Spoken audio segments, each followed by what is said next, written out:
새정치민주연합이 1년 만에 다시 거리로 나섰습니다. 이에 여당은 막가파 정치라고 비난하며 3자 협의체 수용 불가 방침을 다시 확인했는데요. 네, 그 사이 국회도 민생도 표류하고 있습니다. 강영두 기자입니다. 새정치연합이 끝내 거리 정치를 선언했습니다. 세월호 특별법 협상을 위해 여야와 유족이 참여하는 3자 협의체 구성 요구를 새누리당이 재차 거부하자 장외 투쟁을 본격화하고 나선 것입니다. 정부와 여당에서 유족이 동의할 수 있는 대안을 제시할 때까지 국정감사와 법률안 심사 등 향후 국회 일정도 전면 거부하기로 했습니다. 세월호 특별법이 가장 시급한 민생 현안이자 최우선의 민생 법안이라는 원칙을 결의하고 비상한 행동에 나서기로 했습니다. 새정치연합 의원들은 청와대 앞에서 규탄 대회를 열고 광화문 광장의 유가족 농성장을 방문하는 등 하루 종일 장외 공세를 폈습니다. 제1야당이 원외로 나서면서 예정됐던 1차 국정감사는 무산됐고 다음 주 개회하는 정기국회 일정 또한 차질이 불가피해졌습니다. 새누리당은 3자 협의체 수용 불가 방침을 재확인하고 막가파식 정치 행태를 즉각 중단하라고 비판했습니다. 세월호 특별법은 특별법대로 논의하더라도 경제 살리기 법안부터 우선 처리하는 분리 처리가 정도라고 맞섰습니다. 새정치민주연합이 선포해야 하는 것은 반경제와의 전쟁, 반민생과의 투쟁이어야 합니다. 이것이 진정 국민을 위하는 길입니다. 여야가 마주보고 달리는 기관차처럼 파국을 향해 치닫고 있는 가운데 새누리당 이완구 원내대표와 유가족 대표단의 2차 면담이 파국이냐 타결이냐를 가를 또 다른 분수령이 될 수 있어 그 결과에 정치권 안팎에 관심이 모아지고 있습니다. 뉴스와이 강영두입니다. 새누리당이 어제에 이어 내일 다시 유가족들을 만나 대화에 나섭니다. 네, 꽉 막힌 세월호 전국의 돌파구가 열렸으면 하는 바람인데요. 이한승 기자입니다. 새누리당 원내 지도부와 유가족들의 첫 번째 만남. 시작은 험악했지만 정치권에 대해 정치 얘기하지 말고 전부 다 여야나 좀 애들 좀 생각해가지고 하시랬지. 누가 이걸 지금 뭐야 정치적으로만 얘기하는 거 아니에요? 끝은 나쁘지만은 않았습니다. 일부 서로 오해된 부분들에 대해서 각자 설명을 하는 자리였고 아마 좀 시간이 좀 더 지나고 만남이 자주 되다 보면 어느 정도씩 해소돼 나가지 않을까 그런 기대를 갖게 하는 그러한 자리였던 것 같습니다. 그래서 새누리당과 유가족이 다시 만납니다. 첫 만남에서 어느 정도 불신을 해소한 만큼 이번 만남에서는 상당 부분 의견 접근이 이루어지는 게 아니냐는 기대 섞인 관측이 나오고 있습니다. 정치권 안팎에서는 새누리당 이재호 의원이 제안한 유가족과 야당이 특별검사 후보 추천위원을 추천하고 여당이 동의하는 방안이 대안으로 거론되고 있습니다.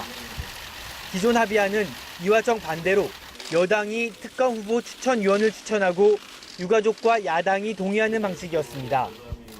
새누리당과 세월호 유가족이 극적으로 타협점을 찾는다면 세월호 정국이 생각보다 쉽게 풀릴 수 있습니다. 그렇지만 아직은 양측 사이의 감정의 골이 깊고 입장 차이도 커 접점을 찾기까지는 시간이 걸릴 것이라는 전망도 있습니다.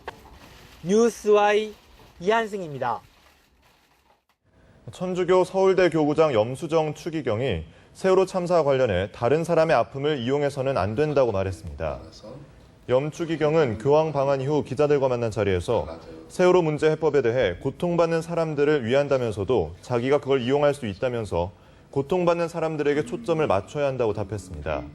염 추기경은 정치적 논리에는 빠져들고 싶지 않다고 말하면서 세월호 사태 중재에 나설 수 있다면 역할을 하고 싶다는 뜻도 밝혔습니다. 국회가 세월호 특별법을 둘러싸고 공전하면서 각종 민생 법안들이 낮잠을 자고 있는데요. 네, 경제부총리와 경제장관들이 이대로 가다간 경제가 더 어려워질 거라며 호소문을 발표했습니다. 팽재용 기자입니다. 세월호 특별법의 기소권과 수사권을 둘러싸고 끊임없이 이어지는 여야 간 갈등. 진상규명이 중요하다는 데는 이론을 달 사람은 없지만 문제는 여야 갈등과 국회 파행으로 모든 업무가 멈춰섰다는 데 있습니다. 사정이 이렇자 경제장관들이 현재가 위기 국면임을 강조하며 경제민생 법안을 세월호 특별법과 분리해 신속히 처리해 줄 것을 촉구했습니다. 정부가 처리를 촉구한 법안들은 지난 2월 송파 세모녀 사건을 계기로 마련된 기초생활보장법 개정안과 소상공인진흥기금 설치를 위한 국가재정법 개정안, 월세 부담 경감과 부동산 시장 부양을 위한 조세특례 제한법, 소득세법 개정안 등 30개입니다. 장관들의 발표문은 제목부터 호소문이었고 정부 발표답지 않게 감정에 호소하는 듯한 표현들도 보였습니다. 어렵게 만들어낸 민생 안정과 경제 활성화 정책들이 실시간으로 입법화되어도 모자랄 판인데도 국회만 가면은 하세월입니다. 그러는 사이에 시장에는 다시 그러면 그렇지라며 무기력감이 번질 조짐입니다. 절박함을 강조하는 표현들도 두드러졌습니다. 그들의 문제가 아니라 우리의 문제이며 우리 자녀들의 문제입니다. 경제는 심리라고 한다면 시장의 심리는 우리를 하염없이 기다려 주지 않습니다. 하지만 장관들의 호소가 세월호 갈등에 갇힌 여야를 움직일 수 있을지는 여전히 불투명합니다. 뉴스와이 팽재용입니다. 제2의 세월호 참사를 막기 위해서 하반기 중 시민들이 참여하는 국가 차원의 안전진단이 실시됩니다. 중대한 실수로 대형 안전사고를 낼 경우 징벌적 손해배상제 적용 방안도 검토되고 있습니다. 조성은 기자입니다.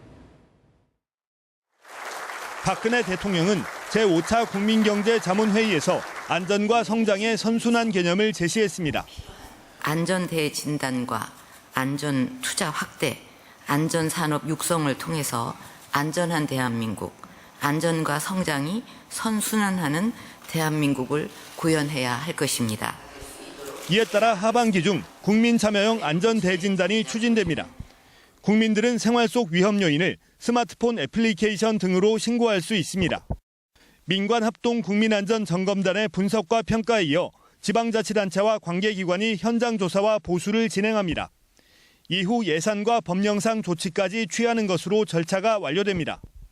진단 결과에 ICT를 접목해 안전진단 통합 시스템을 구축하는 방안도 추진됩니다. 안전투자도 대폭 확대됩니다.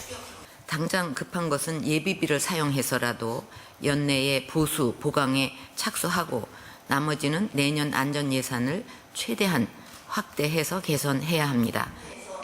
고의나 중대한 과실로 대형 안전사고를 낼 경우 징벌적 손해배상 적용도 검토하기로 했습니다. 여객 운송 사업자들이 재난보험에 의무적으로 가입하도록 하고 방제시설의 민간 투자를 허용하는 방안도 제시됐습니다. 고도 성장의 그늘과도 같았던 안전 불감증. 박 대통령이 성장과 안전, 두 마리 토끼를 잡을 수 있을지 주목됩니다. 뉴스와이 조성흠입니다.